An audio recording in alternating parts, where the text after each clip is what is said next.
Mothership is a thin and growing crack in an astronaut's helmet. It is the growing number of days since the last accident on the industrial production line. It is not the space between the stars, but the tiny fleck that is the mile-wide space station, and it's the 3 inches of steel standing between every life on that space station and the void. It is all other priorities rescinded. It is ignored distress beacons. It is the final report of the starship Nostromo. It is where we're going. We won't need eyes. I recently bought the Mothership Deluxe set from my local game store, and it has blown my mind open in a couple of ways. Primarily because every Dungeon Master's guide, every Game Master's book that I've ever read has been a tangled mess of attempting to communicate how to play their game. And the Mothership Warden's Guide, which we're going to do a lot of talking about today, is the clearest and most direct and most simple, basic, and yet also essential guide to game mastering for any game that I have ever encountered. So I really wanted to share 10 little nuggets of gold from that thing with you today. All right. So the best part about these books is that they are laid out really clearly. The worst part is that there's no table of contents, which has driven me a little bit crazy on a couple of occasions. But one of the things that does really good is that it is incredibly beginner friendly. And that starts right on, I guess, the second page, or I guess page 4, as the case may be. It lays out a 10-step plan for planning your first session of a game of Mothership. Genius. The amount of trial and error that I had to do to figure out how to plan my first D&D game is kind of incredible, and this is just simple enough to be bite-sized and to be able to be consumed by someone reading it for the first time. It also does this very smart thing where it gives us a written-out example of how that prep might look in a notebook. So I'm not going to go through all of this right now, but I think this is a genius piece of this. First of these is what they call the T.O.M.B.S cycle. This is an example structure of a Mothership game. It's an incredibly useful 5-act structure for setting up a horror game. Basically, it operates as follows. So in Act 1, you have the transgression, where someone unknowingly or knowingly awakens the horror from its slumber. This is lovely. This is the moment in Cabin in the Woods where they arrive at the woods and they start to do things that are a little bit teenage and spooky. This is the crossing of the threshold. This can happen before your players even arrive. It can be something that you find out about afterwards, or it can be something that your players do as their actions set off the events, and everything is indeed their fault. Then we have Act 2, which is omens. These are little hints, little bits and pieces, little clues that something isn't quite what it should be. Something's wrong. Something is eking through the cracks in the wall. Then Act 3, our first climax manifestation. This is where we see the horror reveal itself for the first time. We see the monster in all of its terror and glory, and it attacks us. And in Mothership, because it's very, very deadly, it probably kills somebody. Then in Act 4, we have banishment. The players figure out how to deal with this entity. That might be by burning it down. That might be sealing it away. That might be appeasing it somehow. And then finally in Act 5, the horror sleeps in slumber, but only for now. I think I like this one the best because it places this little kernel of doubt that is so central to the cosmic horror that I love, right? Though you may have dealt with it this time, the horror that you faced and that you struggled against and that you succeeded against, it's so much bigger than you that it will come back and someone else will have to deal with it and go through this whole ordeal all over again. Ooh, spooky. So 5 acts: transgression, omens, manifestation, banishment, and slumber. Boom. Horror story. Love that. Next up, Mothership does a fantastic job of kind of crystallizing mysteries and investigation in a really, really clever way. And it does that primarily by making all mysteries into kind of a 3-step cycle that you're going to go through over and over and over again. I think that this is genius. It's just so simple. It fits in my brain and allows me in that moment when I am freaking out as a dungeon master to just go, oh, right, the cycle. We start with questions, right? There are lots of good questions. The typical ones it has listed down here. What happened here? Who did it? What are they, right? These things that we ask very often in tabletop role-playing games. And then we get to puzzles or obstacles. These might be, you have to get to a specific place in order to get the clues to answer the question. Maybe you have to actually solve a puzzle. Maybe you have to get through baddies or find the right key card, right? And then finally, we have answers. It says very clearly, your most powerful tool. Secrets represent clues, evidence, and most importantly, answers. Whenever an answer is revealed, a new question gets asked and a new mystery begins. That simple cycle around and around and around allows me to focus on making interesting questions for my players to pose, or rather addressing the questions that they do pose, because coming up with their questions is not my job. But then creating interesting and fun clues that allow them to lead to that answer. And then eventually when we get to the answer, it helps me make it juicy enough and also specific enough that it can force more questions and keep the cycle going and keep the players always looking for more. Speaking of which, my next little nugget of gold is about creating compelling answers. This is so cool.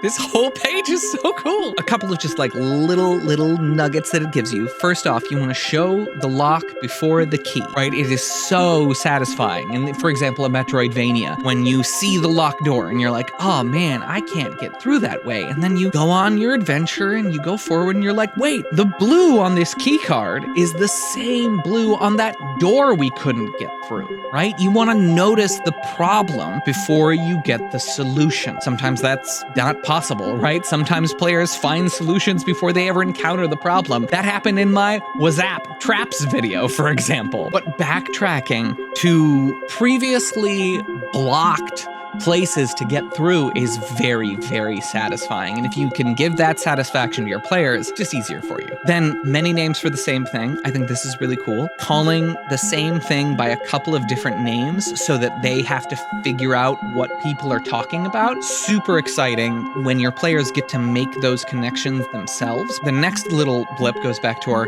original thing. Answers lead to new questions. I'm going to read this out loud. Every clue points to a lead, something else the players should investigate. It needs to be something concrete, a person, place, or thing of interest to the investigation. And this leads down to this little table at the bottom of the page, which I think is absolutely genius. It breaks down evidence that you can give into 3 different types: documentary, physical, and testimonial. Documentary would be like notes that you could find. Physical would be like blood on the murder weapon or the murder weapon itself, right? And then testimonial would be things that people say, witness accounts and stuff like that. And then it breaks them down into 3 different types for each of those. So it becomes this little table, right? We've got person, place, and thing. So for example, a testimonial piece of evidence about a person would be, when questioned, our corporate researcher says only Director Davis has access to the containment unit. But then a physical piece that is about a place would be, a trail of blood leaves from the broken observation window towards a wrenched open maintenance shaft. A way to structure the creation of evidence. There's a piece of me that is like, oh, I know that, but having it written down and having a place to go and look at it and just see it and remind myself of what it is. It's so easy as a dungeon master to get just caught up in the weeds of what you're doing. There's so many moving pieces. And this book does a really good job of just laying out simple tools for helping you. And another example of that is in how the book suggests you create useful characters. And it does this fascinating thing where it makes an alignment chart, good, evil, lawful, chaotic, but it breaks them up into an alignment that is related to the players, not to this abstract sense of morality, but instead to what kind of effect they can actually have on the world and the players. So we have powerful and powerless, and then we have unhelpful and helpful. This is genius because morality is fun and good and an important part of the play. And I'm not saying that you should do away with our moral cross, but this is honestly more important to NPCs in a game when you are creating them. You want to know what they can do for the players and if they're going to. I love the extremes of this are super cool. I'm gonna read a couple of them. The most powerful and unhelpful archetype is a gatekeeper who has the power to keep you away from what you want, literally as unhelpful as it gets. That could be a wizard who is like guarding the artifact, right? That could be a policeman who has the evidence that you're desperately in need of to prove yourself innocent. But on the flip side of that, the most helpful and powerless guy is basically a drinking buddy. Totally gung-ho, always there for you, but entirely useless. In all of my D&D games, that drinking buddy character is Volo. 100%. Volo is always gung-ho, but talks big game and can't do shit. That was what? Number 1, 2, 3. It was number 4. Great. Number 5. This is very cool. And I wish D&D had something like this, partly because I think it would expose the faults in D&D, and also because it's just so useful. This is basically the cycle that you go through in Mothership over and over again. This is the cycle of play, right? They talk about, game designers are always talking about like the play cycle, the what you do that is the game that is the fun inside of it. And Motherships is pretty simple, and honestly, D&D's is not that far off. Step 1, you describe the situation.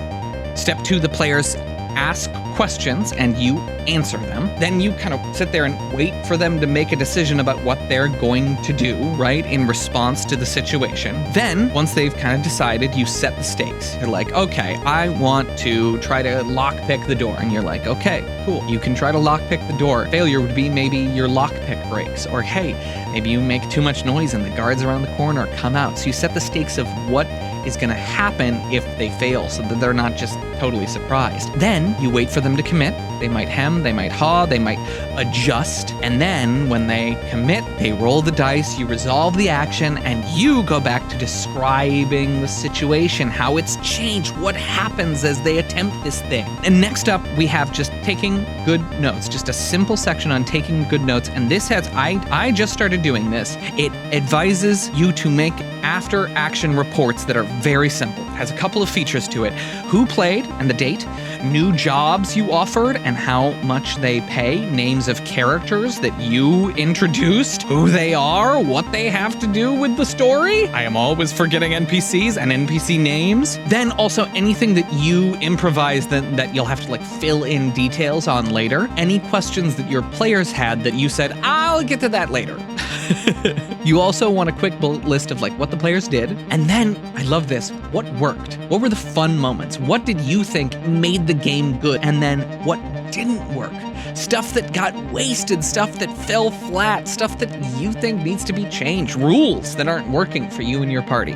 Love this. I also love that it gives you a little example of it. I think that's so freaking cool. Okay, next up, it has a section about answering players' questions, and I think that this is genius. The game designers liken role-playing games to just a repeated game of 20 questions, and I think that is just an important thing that I never really had connected about RPGs. And it has just like a couple of simple things that you need to keep in mind when you are answering your players' questions. The first one I love, and which I think that D&D DMs often feel like they have to be super harsh about this, but players forget things. If you realize that they've forgotten something that they should know, you're just going to have a more fun game if you remind them. Withholding information from your players because they've forgotten something often just leads to less fun games. I'm not saying that it's not fun for you. I have had great fun not telling my players what is going on and just like mashing their face into the dirt. but it's not very nice, and especially in investigation games like Mothership, or if you're running a mystery, it's not a lot of fun. If you don't know the answer at the table, make it up. You can always kind of like fix it later, take a note in your after action report like we just talked about. Then if they ask the right question, you should give them the right answer. I am so guilty of this. I make my players roll for stupid things all the time. I need to be better about just giving them the information when they ask the correct question. If you look inside the locker, you see what's inside the locker. But that begs the question then, what are investigation and perception checks for then? This is what I would say. Investigation and perception checks you can roll at the beginning of a exploration encounter to kind of give them hints about where they might look. Just like highlight different pieces of the environment. And then smart players, or players who play with you for a while, will know to go and look at them. The next one is the more information players have, the better decisions they make. And better decisions make for cooler, more epic games. Then finally, if you don't know the answer and it's not important right now, just tell them you don't know and you'll get back to them. I, especially as a young game master, had a lot of self-consciousness about not knowing anything. It caused me a lot of stress. Don't stress. Just say, I don't know. You are not required to know everything, and because you made everything up in the world, you can make everything else up, and it can take its time coming out of you. It also has a cool note about technology that I love, where we're always like making up weird little things about how stuff works in these fantasy worlds.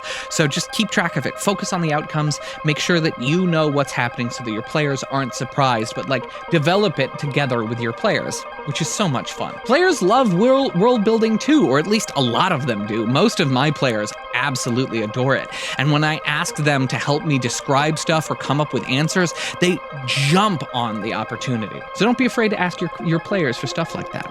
This is really important. And I think that this is one of the things that I'm struggling with in D&D right now. We're all on a process, right? Let me know if you guys have solutions to this in the comments down below. Speaking of down below, why don't you like the video if you're still watching it? Thank you so much for coming. And don't forget to subscribe and hit that little notification bell so you can hear about more videos that I'm making. But yeah, liking and commenting really does help more people just like you see this video. So this section on page 33 is about what does failure mean. A failed roll in Mothership does not mean that nothing happens. And I love that. I think that one of D&D's biggest failings is rolling to attack and missing. It's just not fun.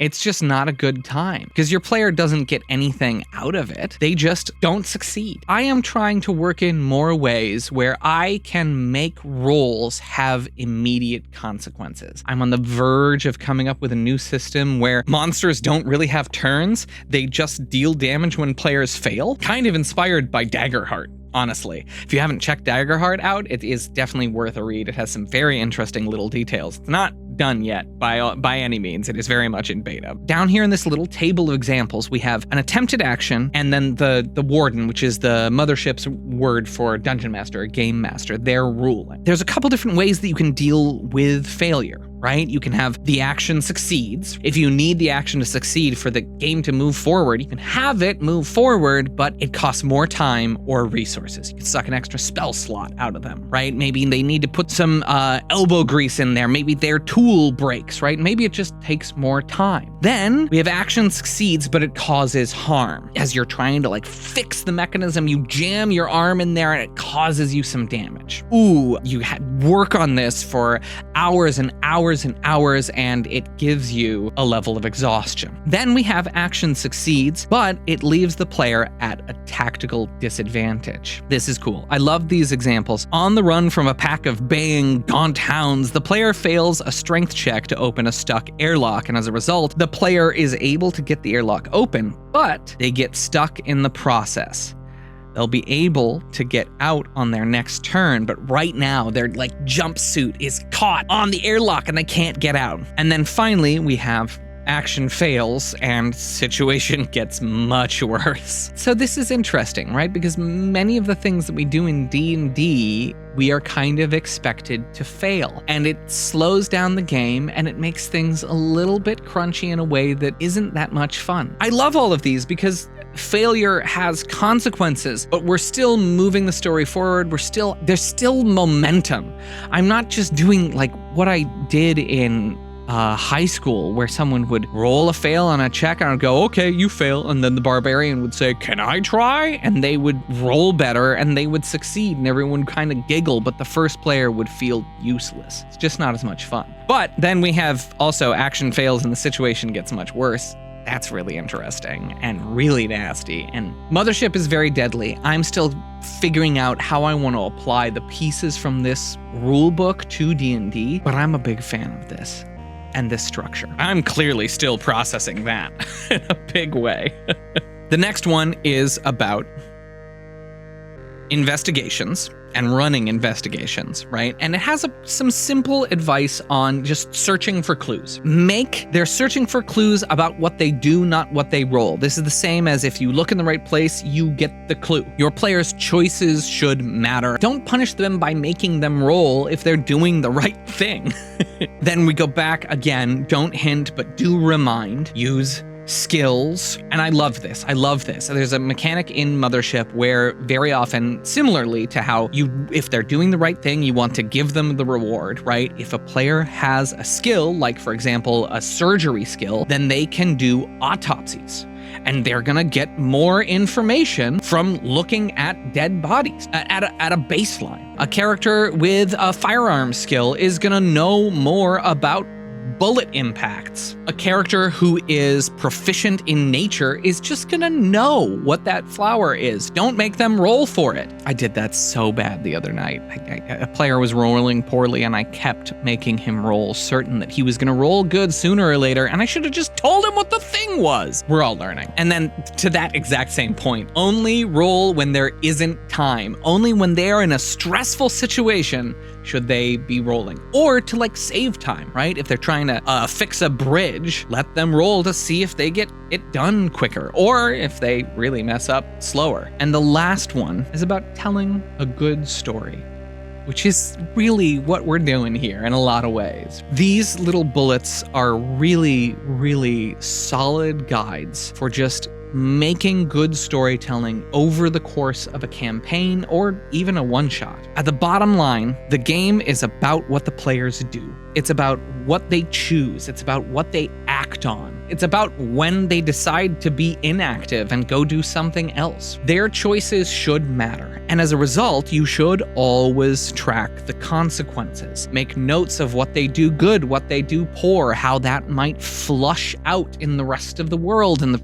full scope of time. You want them to pay for what they do, both good and bad. In addition, this is really interesting, and this solves kind of a huge self-consciousness that I've had as a dungeon master. So I'm just going to read this. Story only happens in retrospect. Most of what the players remember as the story of the game will be intense moments and encounters that went sideways. They almost never remember the plot. Don't be too precious with your little story. And then, to that same point, questions are better than answers. We're going to spend more time in the questions. We're going to spend more time wondering than we will getting the answers. And as satisfying and as important to you as those answers are, remember that interesting questions are what's important to your players. It advises you for a Mothership game starting off the game with 3 big questions. The examples that it gives are, who built the jump gates on Kabaka B? What is Project Emmanuel? What happened to Colony 99?